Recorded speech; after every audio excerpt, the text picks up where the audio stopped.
All right, joining us now, we welcome Texas Senator Mr. Ted Cruz. Senator Cruz, thank you for doing this. Sorry we're delayed, but it's great to have you here. Okay, let's jump right in. We know how bad this is, the most egregious weaponization and politicalization of intelligence in American history. That's Tulsi Gabbard saying that.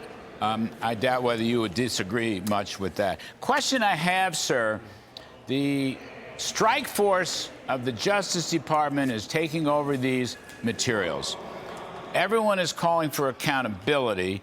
The question is, what can it do with Obama, with Brennan, with Clapper, with McCabe, with Comey, all these characters that you know all too well? In your judgment, as a legal scholar, I mean, what happens here? What does the Justice Department do?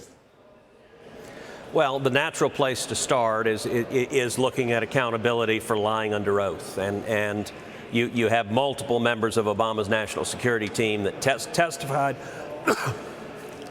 in front of Congress, and it appears right now deliberately lied under oath. You know, what Tulsi Gabbard revealed is stunning. We've known for a long time that the Obama team pushed the Russia hoax. What we didn't know is that the Obama team knew it was a hoax and had repeatedly concluded that Russia was not trying to interfere in the election until December of 2016 when they changed their tune. And I want to go through a few of the things Tulsi Gabbard made public. In August 31st of 2016, a DHS official tells the former head of the DNI, James Clapper, that there was, quote, no indication of a Russian threat to directly manipulate the actual vote count. That was in August. September 2nd, 2016, the FBI said it was, quote, uncomfortable, implying that there was definitive information that Russia intends to disrupt our election choices. September 9th, 2016, the intelligence community concluded, quote, that Russia was probably not trying to influence the election by using cyber means. That's September of 2016. Fast forward to December of 2016, after the election.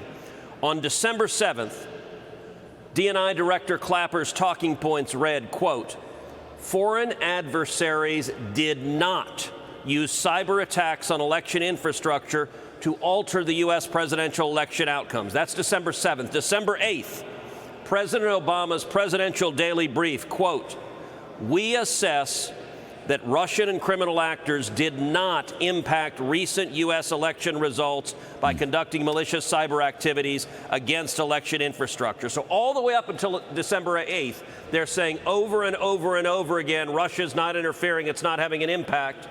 And then on December 9th, there is a meeting with DNI Director Clapper, National Security Advisor Susan Rice, Secretary of State John Kerry, and Deputy FBI Director McCabe, where they sit down and they make a decision to completely reverse everything they're saying, to go suddenly and they start leaking like crazy to the Washington Post and everywhere else and telling them that Russia did interfere, and they don't acknowledge at all that for months their intelligence was exactly the opposite. This is what's new, Larry, which is that they were lying, and they knew they were lying, and they were deliberately lying, and I believe it was a political decision.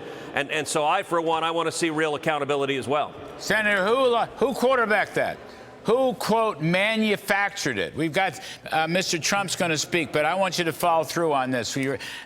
What's very informative. Who manufactured that? Okay, Tulsi Gabbard is putting it right at the doorstep of Barack Obama. I guess presidents don't have presidents do have criminal immunity, but how do you make accountability if he was the guy that quarterbacked it?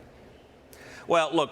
The president, I think, directed it. Obama was the one in charge who directed it. But the people who have immediate liability are likely to be the people a little bit further down the food chain. Obama did not testify under oath anywhere, whereas his minions did. They're the ones facing the most direct liability. If you also have them, if the evidence proves that they manufactured evidence that is fraudulent, there's potential liability there as well. I'm very glad that Pam Bondi has created a special task force to investigate this. That's exactly right, and prosecute anyone who violated the law. That's the right thing to do. Just in a moment, sir. I mean, Brennan, McCabe, Clapper, Comey, seems to me they're vulnerable. There's no immunity there. No, look, I think that's absolutely right. And if they lied under oath, that's a criminal offense. And there are a host of other laws that you could investigate them for violating as well. I have every confidence that Pam Bondi and the Department of Justice is going to take this very seriously. And I promise you, every one of the people you just named, they lawyered up fast when Tulsi Gabbard made this public. Yes, sir. Senator Cruz, thanks a million, sir. I really appreciate it.